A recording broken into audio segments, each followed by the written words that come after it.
श्रोता प्रेमियों, मैं राम सागर शास्त्री आप लोगों के समक्ष रखने जा रहा हूं एक प्रसंग, नारी का स्वभाव। देखिए, गोस्वामी तुलसीदास जी ने मानस में एक चौपाई लिखी है कि नारी स्वभाव सत्य कवि काई, अब गुण 8 सदा उर राही। स्त्री में स्वाभाविक रूप से 8 अवगुण पाए जाते हैं कि साहस, अनृत, चपलता, माया और भय, अविवेक, शौच, यदाया। साहस, झूठ बोलना, चंचलता, माया, भय, विवेकहीनता, अपवित्रता और दयाहीनता, ये 8 अवगुण बताए गए हैं। अगर हम इनके साहस की बात करें तो इनके अंदर बहुत बड़ा साहस पाया जाता है। अगर सड़क पर चल रही हो और धोखे से किसी साइकिल वाले का पहिया टच हो जाए तो फिर इनका साहस देखो। तुरंत ही हाथ में चप्पल लेकर कहेंगी, ए, तुम्हें दिखाई नहीं देता क्या? अंधे हो? ठीक से साइकिल चलाना नहीं आता? इतनी चप्पलें मारूंगी कि होश ठिकाने आ जाएगा। अगर हम झूठ की बात करें तो इनकी झूठ बोलने की भी बहुत बड़ी आदत होती है। उदाहरण के लिए, मायके से अगर 10,000 रुपए इनके भाई ने इन्हें दे दिए और ससुराल में अगर पति को 1,000 रुपए की जरूरत पड़ गई और उसने कहीं इनसे कहा, देवी जी आपके पास अगर 1,000 रुपए हो तो मुझे उधार दे दीजिए, मैं बाद में तुम्हें दे दूंगा, तो तुरंत ही कहेंगी, तुम्हारी कसम मेरे पास 1 पैसा नहीं है, अन्यथा मैं तुम्हें जरूर दे देती। अरे इनकी तो बात ही छोड़ो। भगवान शंकर को जब राम के ब्रह्म होने पर संदेह बना तो परीक्षा लेने पर उतर आई और सीता का रूप धारण करके अपने अविवेक को प्रकट कर दिया। भगवान शंकर ने जब सती जी से पूछा कि तुमने राम की परीक्षा किस प्रकार से ली, तो बिल्कुल झूठ बोली कि कछु न परीक्षा लीन गुसाई और कीन प्रणाम तुम्हारी नाही। मैंने कोई परीक्षा नहीं ली, आप जैसे उन्हें प्रणाम करते थे वैसे मैंने भी प्रणाम कर लिया। अगला अवगुण आता है चपलता यानी चंचलता का। इनके अंदर चंचलता भी अधिक पाई जाती है। अगर मोहल्ले में कहीं बारात आ जाए फिर इनकी चंचलता देखो, दौड़ी दौड़ी फिरेंगी, आखिर हम भी देख लें रामकली का दूल्हा कैसा है। माया नाम का बहुत बड़ा अवगुण इनके अंदर पाया जाता है। इन्हें दौलत से विशेष प्रेम होता है। अगर कोई अनजान व्यक्ति सूट बूट पहनकर अपने को बहुत पैसे वाला सिद्ध करे तो उसके ऊपर इन्हें तुरंत विश्वास हो जाता है। भय भी इनके अंदर सबसे अधिक होता है। अंधेरी रात में अगर लाइट भी ना आ रही हो और इनसे कहा जाए जाओ दरवाजे के पास माचिस पड़ी है जरा उठा लाओ, तो मालूम क्या कहेंगी, मैं नहीं जाऊंगी, मुझे डर लग रहा है, आप ही उठा लाओ। अविवेक तो बहुत अधिक होता है, बुद्धि से काम नहीं लेती। अरे इनकी तो बात ही छोड़ो। भगवान शंकर ने सती को समझाया कि तुम राम की परीक्षा लेने जा रही हो, परंतु परीक्षा में विवेक से काम लेना। फिर भी उन्होंने सीता जी का रूप बनाकर राम के सामने अपना अविवेक प्रकट ही कर दिया। अशौच यानी अपवित्रता का अवगुण भी इनके अंदर पाया जाता है। उदाहरण के लिए, जैसे खाना बना रही हैं और बच्चा आ गया, नाक बह रही है, उसकी नाक पल्लू में पोंछ दी, पतिदेव को खाना परोसा, थाली को पहले उसी पल्लू से पोंछ दिया और बाद में उसी में खाना परोस दिया, तो इसे क्या कहेंगे? अशौच यानी अपवित्रता।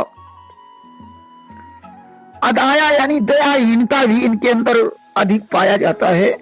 ये अपनी पर अगर उतर आए तो इनके सामने कितने भी हाथ जोड़ो मगर मानेंगी नहीं।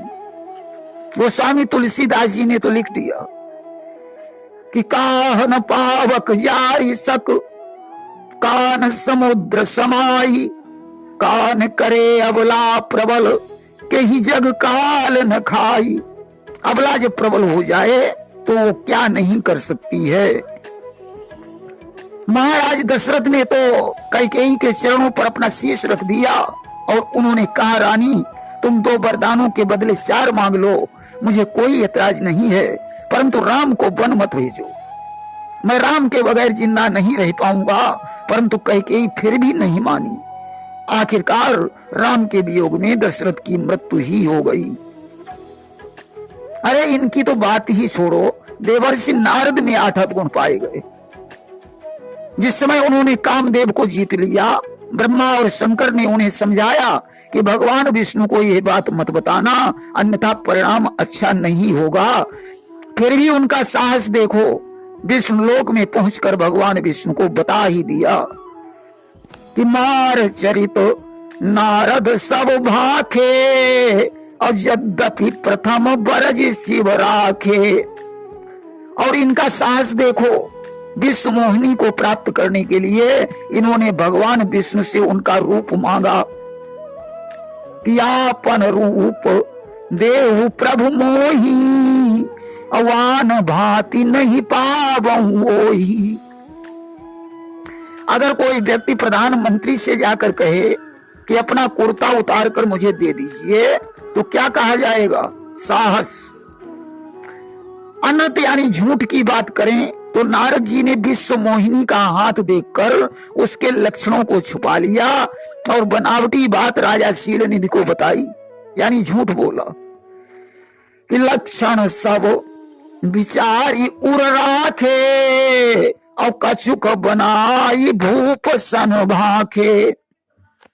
अब हम चपलता यानी चंचलता की बात करते हैं।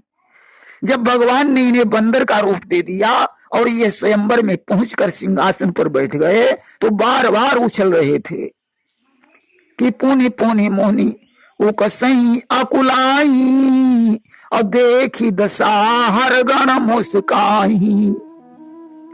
अब हम माया की बात करते हैं। भगवान से जब इन्होंने कहा कि प्रभु जिस प्रकार मेरा हित हो आप उसे करें, नारद तो सोचते थे कि मेरा हित इसी में है कि भगवान का रूप मुझे प्राप्त हो जाए। परंतु भगवान ने कहा, नारद मैं तुम्हारा परम हित करूंगा कि माया विवश भये मुनि मूढ़ा और समझी नहीं हरि गिरा निगूढ़ा। माया में लिप्त होने के कारण नारद भगवान के गूढ़ वचनों को नहीं समझ पाए। भगवान को श्राप देने के पश्चात नारद को भय उत्पन्न हुआ कि तब मुनियति सभी तो हरि चरना और गहे जाई प्रणतारित हरना। अविवेक देखें, दूसरों को उपदेश देने वाले नारद आज भगवान से पूछ रहे हैं कि मैं दुर्वचन कहे बहु तेरे और कहा मुनि पाप मिटाई किन मेरे। हे प्रभु मैंने आपको बहुत कुछ बुरा भला कहा, अब हमारे इन पापों का समन कैसे होगा। असौच यानी अपवित्रता देखें, विश्व मोहिनी को देखकर तपस्या में मन नहीं लग रहा है। यही सोच रहे हैं, हे विधाता यह कन्या मुझे कैसे प्राप्त हो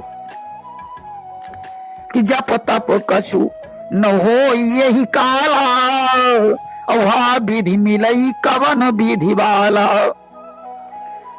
अदाया यानी दयाहीनता देखें, जल में जब इन्होंने अपने स्वरूप को देखा तो क्रोध आ गया।